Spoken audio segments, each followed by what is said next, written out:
ዛሬ ተማሪን የመጀመሪያ ቀኗ ነው። በራሷ መኪና ልትለማመድ ዲዛይር መኪና አግኝታኝ ልክ እንደዚህ እንደምታዩት ባዶ ቦታ ላይ በደንብ አሰርቻታለሁ።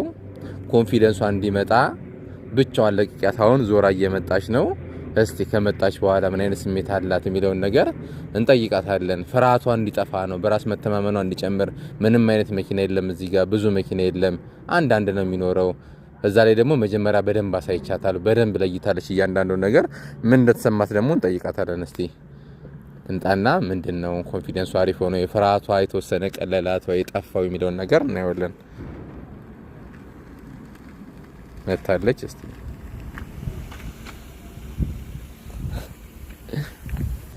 ምን ተሰማሽ? እስቲ ከስነሳ ኮንፊደንስ ነው በእውነት ቀለል አለሽ? በጣም ከመጀመሪያው እንዴት ነው ሲጀምሪና አሁን ላይ ያለሽ ስሜት? አረ በጣም አሪፍ ነው። እንደጠበቅሽው ነው ስልጣኑ ያገኘሽው? በቲክቶክ እንዳየሽው እንደገመትሽው ነው ወይስ አነሰብሽ? ከዛም በላ በእውነት። ስለዚህ አሁን ዛሬ እንደመጀመሪያ ቀን ጥሩ ስሜት ተሰምቶሻል አይደል? በጣም አሁን ብቻሽን ይዞርሽ ስመጪ የሆነ ነገር ቀለል አላለሽም? ምክንያቱም በራስሽ እንደምቺ ብቻሽን ሆነሽ መንዳት እንደምቺ ለራስሽ ምስክርነት ሰጠሽው ማለት ነው። አሪፍ ነው በጣም እንደዚህ ነው ማበረታታው ነው። በቃ የሌለ ኮንፊደንስ ነው የሚሰማችሁ። ጭንቀት የለውም ምናምን። ከሌላ ሰው ጋር ሲነዳስ ምንድነው ልዩነቱ? አረ ከባድ ነው ማለት ያው ልምዱ ከሌለው ሰው አንተ አሁን በቃ ሙያህ ነው።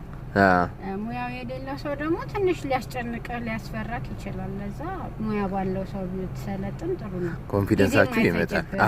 ባጭር ጊዜ ያልቃል ማለት ነው። ጊዜን ትቆጥባለህ፣ ብዙ ነገር ትቆጥባለህ። አሪፍ ነው። ስለዚህ አሁን ወደፊት እንሄዳለን ማለት ነው። ስትሬት